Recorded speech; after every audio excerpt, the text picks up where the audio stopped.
Hey everyone, Jordan here with 9 to 5 Toys. Today we're going to be checking out the HTC Vive Pro 2, and more specifically how it compares to my experience with the Quest 2, which I've had for a few months here. So definitely some great things about the Vive Pro 2, and then also some really nice things about the Quest 2. I wanted to kind of compare and contrast those. So let's dive in and check it out. Thanks for watching 9 to 5 Toys. Be sure to like, subscribe, and enable notifications with the bell icon so you don't miss any upcoming videos.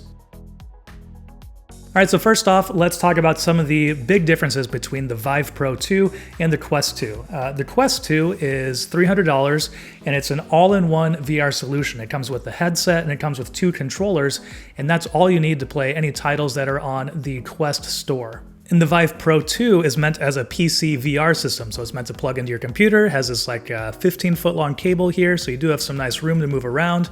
But then it leverages your graphics card and your computer hardware rather than being an all-in-one built-in solution like the Quest 2. So what that does is that lets the Vive Pro 2 have some awesome specs as far as resolution and frame rate and field of view and everything, but that also does come at a price as well. So with the Vive Pro 2, just the headset, if you already have some other Vive systems or other Vive hardware, comes in at $800, but that does not include controllers or base stations that you need for tracking the headset and the controllers. If you are starting from the ground up, then there will be a package that includes base stations and controllers available. I believe they're thinking August that's going to be available, and that's going to be $1,400. But then you're also going to want a pretty decent computer as well with a pretty decent graphics card to be able to run the full potential of this headset. HTC is recommending at least an RTX 20 series card to use the highest resolution that is available on the Vive Pro 2. But for me to test this out, HTC sent over the headset, they sent over base stations, they sent over a couple of Vive controllers, and they also sent over a HP Omen laptop with a 2070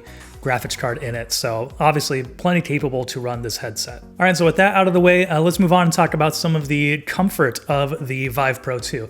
There are some things I really like about it and some things that I don't really care for as much. One of my favorite parts is that the headset feels balanced front to back. With the Quest 2, it's just basically goggles that strap onto the front of your face. And so sometimes it can feel like, that'll move around a little bit if you're doing some quick movements. And you'll get a little bit of that as well with the Vive Pro 2. But the way it's balanced, there's a little more weight in the back, and so it doesn't feel like, everything's resting on the front of your face. It feels like that's a little bit more balanced, which was a really nice experience. Another thing that's really great about the Vive Pro 2 is making adjustments. So for when you put the headset on, in the back here, there is a sizing adjustment, a strap that just tightens or loosens it. So it's really easy to dial in the perfect size for your head. Makes it extremely comfortable. And one other great thing is both of these headsets have adjustable IPD, or inner pupillary distance, I believe is what they call it. It's kind of like where the lenses sit, like how wide they are. So, based on different people and where their eyes are, sometimes you'll want those a little bit wider or a little bit more narrow. And so with the Quest 2, you have to take the headset off and do actually physically move the lenses between 3 different positions. But with the Vive Pro 2, there is this little dial down here on the bottom right, which will, very incrementally move that from, I think it's 57 all the way up to 70 millimeters. So a lot of room in there, so you can really fine tune it and get the best, most clear image for your eyes. And one of the major differences here, this kind of goes into ergonomics more than comfort, but obviously there is a cable attached to this, so you are constantly tethered to a computer unless you're using an accessory, which we'll talk about here in a little bit. So that's a very different experience than the Quest 2, which is made to be wireless like this, so you never have to worry about being plugged into a computer, but you can, and we'll talk about that a little bit more in a little bit as well. So that is a very big difference, and really changes the experience, because when you are playing the Vive Pro 2, if you don't have accessories that either make it wireless or hold the cable above your head out of the way, then you kind of start to trip over the cable a little bit, and really can kind of take you out of that immersive environment. But there are a couple of accessories you can get that makes that a little bit better. So with the Vive Pro 2, Vive also has a wireless adapter, which I believe is $300. So another pretty significant investment to get a wireless signal from here. and that also limits the resolution. So you kind of lose what is, one of the biggest features of the Vive Pro 2, which is that really impressive resolution. One other option you can do is there are some really cheap, it's like $19 on Amazon. You can buy this pulley system that kind of keeps the cable above your head so that it's not down at your feet and you aren't tripping over it. And so that could be a really nice accessory for keeping the cable, up and out of the way. It's something I've seen a lot of other VR YouTuber reviewers use, and it seems like a very easy, very affordable way to make that a little bit more of a pleasing experience. All right, moving on to the visual quality and visual specs. I mean, one of the most notable features here is the resolution on the Vive Pro 2. So per eye, you're getting 2448 by 2448. So that's a very high resolution and definitely looks very sharp in the screen. And it's also packing a refresh rate of 90 to 120 hertz. So it's making that motion really smooth. And once again, that's going to kind of vary and depend on what kind of graphics hardware you are running this through. So combine both that high resolution and that smooth refresh rate, and then you also have a 120-degree field of view. So it's wider than, something like the Quest 2, quite a bit wider, and just gives you a little bit more of an immersive experience because you can just see more through the lenses in here. And just for comparison, the Quest 2 per eye resolution is 1832 by 1920.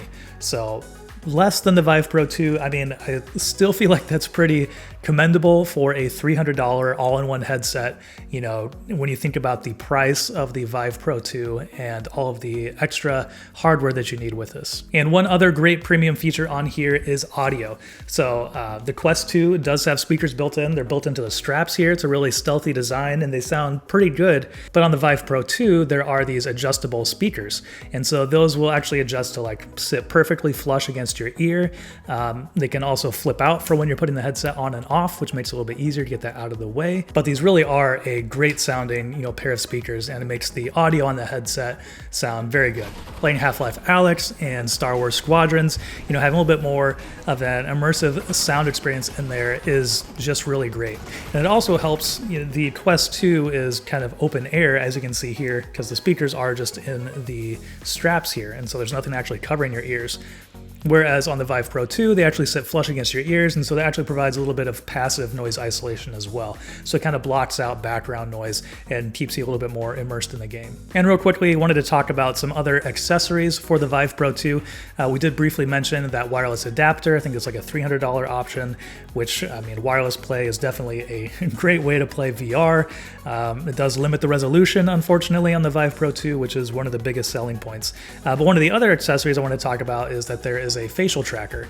We don't have one here. I didn't get to test it out, but it looks pretty cool looking at their website. So it's going to attach to the bottom of the Vive Pro 2, and it has some sensors and cameras to track your facial movement. So if you are playing like some social VR games that have functionality for this built in, it will actually, represent and showcase your facial expressions on your virtual avatar, which could be a really cool way to get, a more immersive experience there. And just overall, how does this perform in use? Just the whole package compared to the Quest 2. First and foremost, like the display on here, the screen, the resolution, the refresh rate is, an awesome experience. Playing Half-Life Alyx, all the visuals were a lot sharper and smoother and just looked incredible. And the same with Star Wars Squadrons, all the action was really smooth. That nice wide FOV lets you see the battlefield a little bit more.